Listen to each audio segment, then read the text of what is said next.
जय हिंद। आज देखेंगे वैदिक काल पार्ट 2। कल 50 क्वेश्चन देखे थे, आज 51 से स्टार्ट करते हैं। ओके, स्टार्ट करते हैं।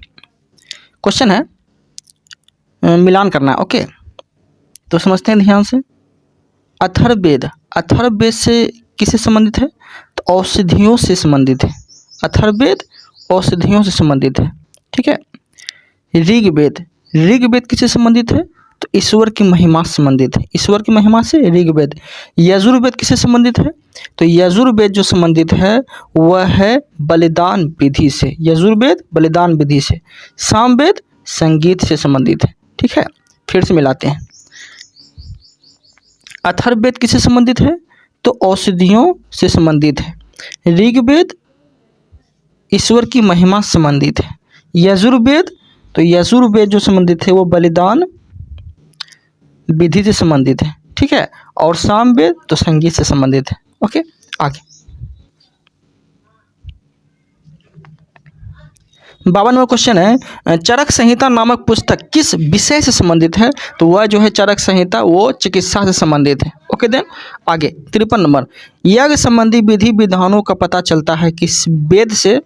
तो यजुर्वेद से पता चलता है। ओके, देन 54 नंबर, वैदिक योगिन सभा किससे संबंधित है? तो मंत्री परिषद से संबंधित है। वैदिक योगिन सभा। ओके, आगे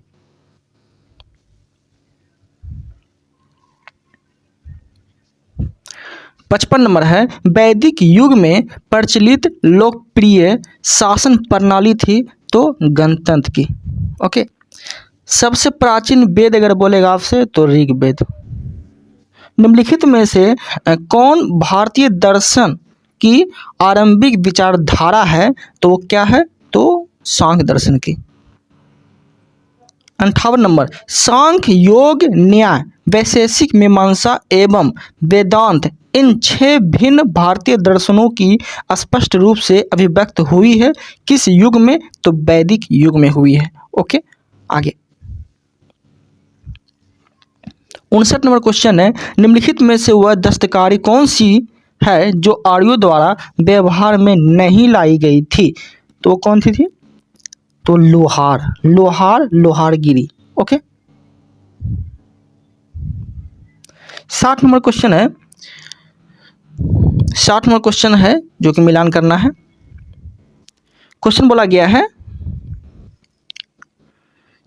आयुर्वेद, ठीक है, मतलब कहने का अर्थ ये हो गया कि संबंधित वेद एवं उपवेद बताना है। ठीक है, तो ऋग्वेद का जो उपवेद है वो है आयुर्वेद, यजुर्वेद का जो उपवेद है वो धनुर्वेद, सामवेद का जो उपवेद है वो गंधर्व वेद, अथर्ववेद का जो उपवेद है वो शिल्प वेद या अर्थशास्त्र। ठीक है, आगे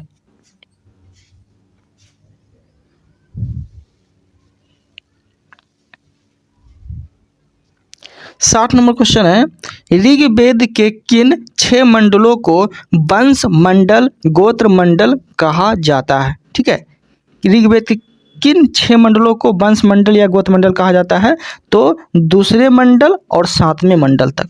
ठीक है, 62 नंबर, किस वेद में जादुई माया वैशीकरण का वर्णन किया गया है? तो वो अथर्ववेद में है। ठीक है, 63 नंबर, आर्य शब्द इंगित करता है? तो श्रेष्ठ वंश को इंगित करता है। 64 नंबर क्वेश्चन है ऋग्वेद में कुल कितने मंडल हैं? तो 10 मंडल हैं। 65 नंबर, आर्य भारत में संभवतः आए थे तो मध्य एशिया से आए थे। कौन सा वेद असंतः गद एवं पद वाला वेद कहलाता है? तो यजुर्वेद कहलाता है। 67 नंबर है सभा और समिति प्रजापति की 2 पुत्रियां थी, उल्लेख जो मिलता है वो किस वेद में मिलता है? तो अथर्ववेद में मिलता है।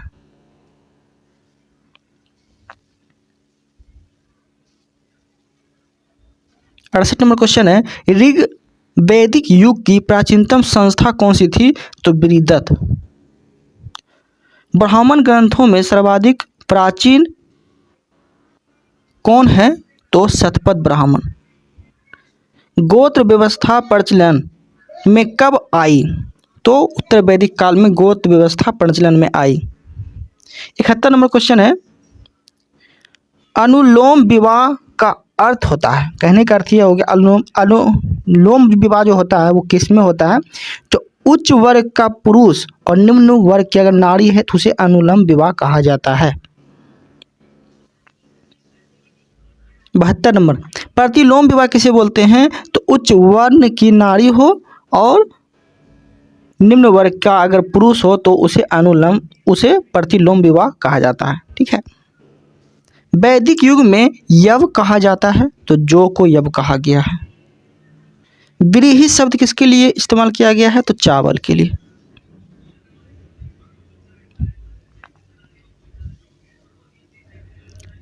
पचहत्तर नंबर क्वेश्चन है, अथर्व का अर्थ क्या होता है? तो पवित्र जादू। 76 नंबर, सुमेलित करना है।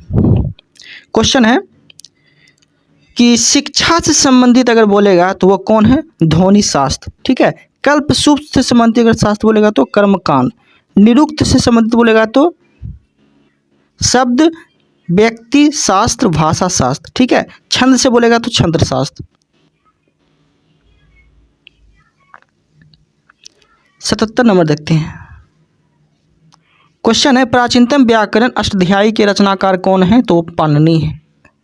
निम्न में से कौन सी स्मृति प्राचीनतम है? तो मनु स्मृति प्राचीनतम है।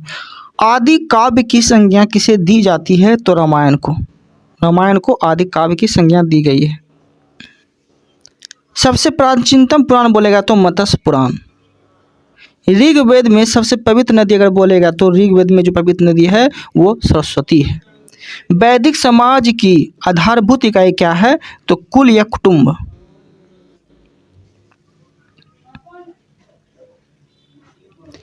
83 नंबर क्वेश्चन है, ऋग्वेदिक काल के उस सबसे प्रधान देवता की पहचान करें जिसकी स्तुति में 250 सूक्तों की रचना की गई है।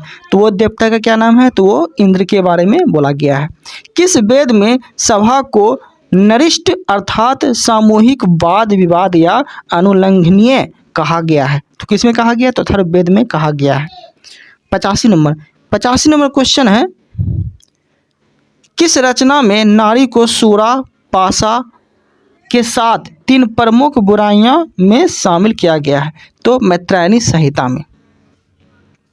86 नंबर, उत्तर वैदिक काल में किस देवता को सर्वोच्च स्थान प्राप्त है? तो किसको है? तो उत्तर वैदिक काल में प्रजापति को सर्वोच्च स्थान प्राप्त है। ठीक है। 87 नंबर क्वेश्चन बोला गया है, सुमेलित करना है। ओके।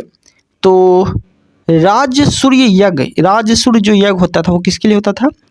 तो राजा के सिंहासन रोहन संबंधित यज्ञ कहलाता था, राजसूय यज्ञ। अश्वमेघ यज्ञ किसके लिए होता था? तो अश्वमेघ जो यज्ञ होता था वह होता था राजनैतिक शक्ति बढ़ाने हेतु जो है यज्ञ किया जाता था। वाजपेयी यज्ञ किसके लिए होता था? तो शौर्य प्रदर्शन प्रजा मनोरंजनार्थ किया जाने वाला यज्ञ होता था। ओके।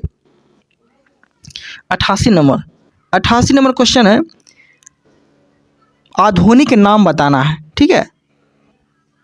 पुरुषनी कहने का अर्थ इधर से मिलाते हैं। रावी का अगर प्राचीन नाम बोलेगा तो पुरुषनी।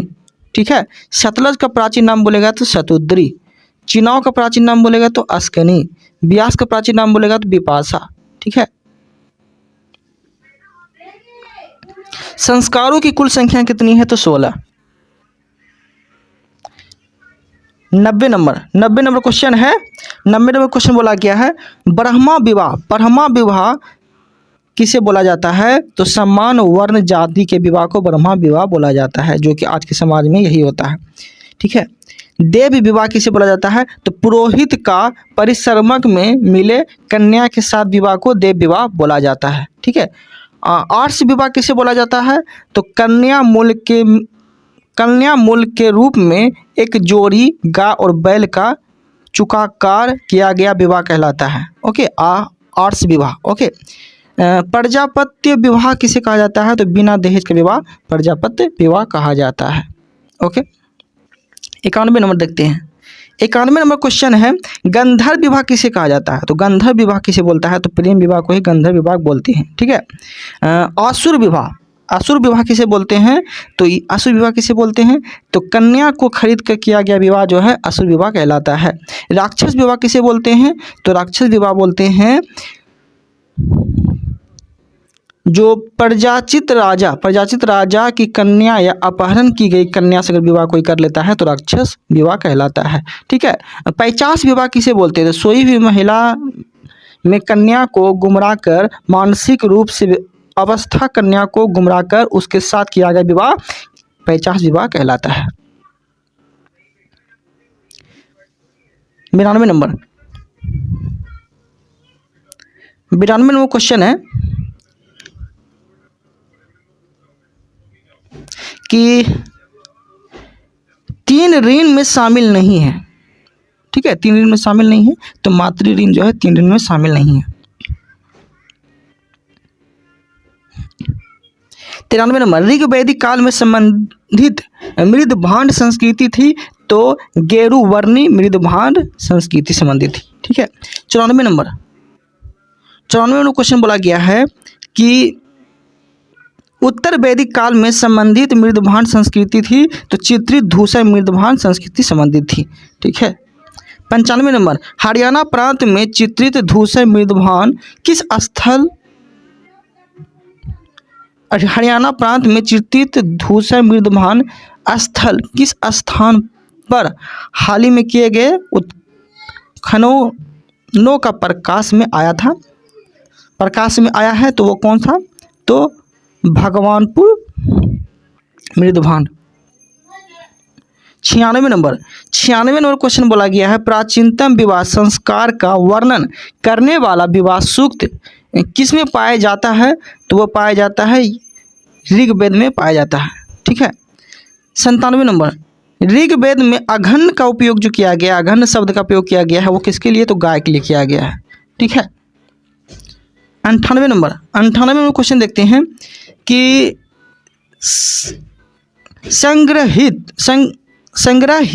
संग्रहिती किससे संबंधित है? तो कोषाध्यक्ष संबंधित है। माघ दूत किससे संबंधित है? तो कर संग्रहकर्ता से संबंधित है। छत्रा छत्री किससे संबंधित है? तो पासे के खेल में राजा का सहायक करना कहलाता था। ठीक है। अच्छे वाप किससे संबंधित है? प्रतिहारी राजा प्रसाद का राक्षस। 99 नंबर क्वेश्चन देखते हैं रीत प्रकृति संतुलन स्थापित करने के कारण किस वैदिक देवता को ऋचस्व गोप कहा गया है? तो वरुण देवता को कहा गया है। ठीक है। 100 नंबर क्वेश्चन है निम्नलिखित में से कौन मूलतः जल या समुद्र का देवता कहलाता था? तो वरुण कहलाता था।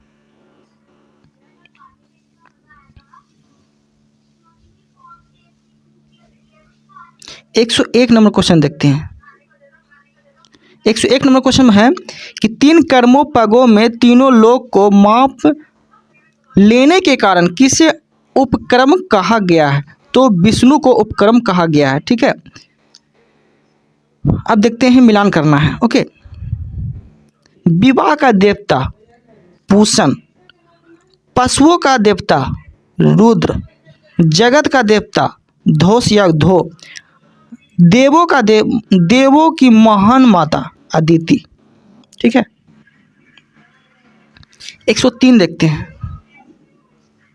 मनुस्मृति मुख्यतः संबंधित है, तो समाज व्यवस्था से संबंधित है। गायत्री मंत्र की रचना किसने की थी? विश्वामित्र ने की थी।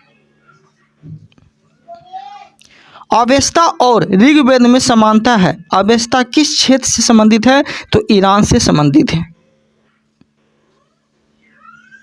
106 निम्नलिखित में से कौन सी एक ऋग्वेदिक आर्यों की लक्षणिक विशेषता नहीं है? तो वो क्या थी? तो वे लोहे के उपयोग से परिचित थे। ऋग्वेद में निम्नलिखित किन नदियों का उल्लेख अफगानिस्तान के साथ आर्यों के संबंध में सूचक है? तो कुंभा और कर्मो।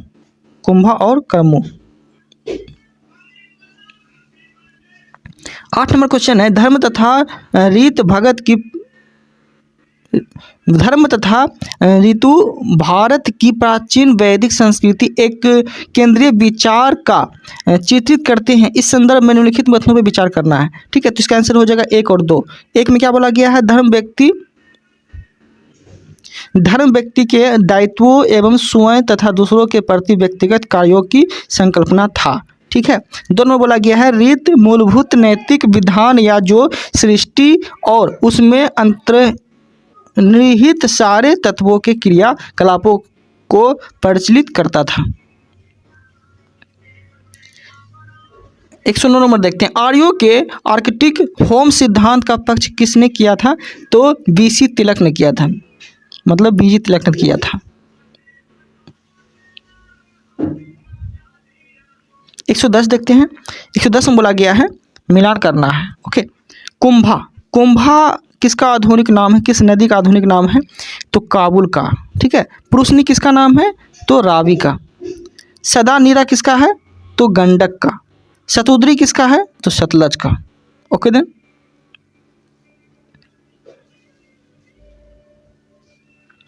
11 नंबर देखते हैं ऋग्वेद में सूक्त, सूक्त कितना है? 228 सूक्त है।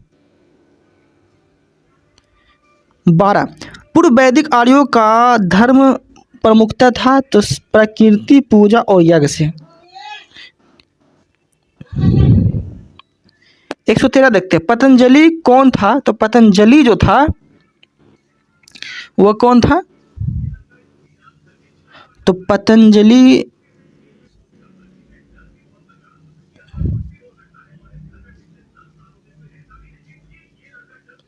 113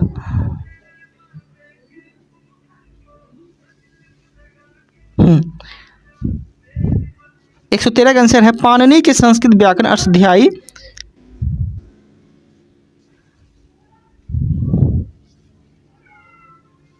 अष्टाध्यायी टीकाकरण का एक टीकाकरण था। शतपथ ब्राह्मण से संबंधित राजा विदेध माधव से संबंधित कृषि थी तो ऋषि गौतम रहुगण। ओके, तो हम पूरा वैदिक काल देख लिए। ठीक है, पूरा वैदिक काल देख लिए और इसी तरह से मेरा सीरीज चलेगा और आगे जो हम देखने वाले हैं वो हम देखेंगे अगले वीडियो में महाजनपद काल के बारे में। ओके देन इस वीडियो में इतना ही। Thank you.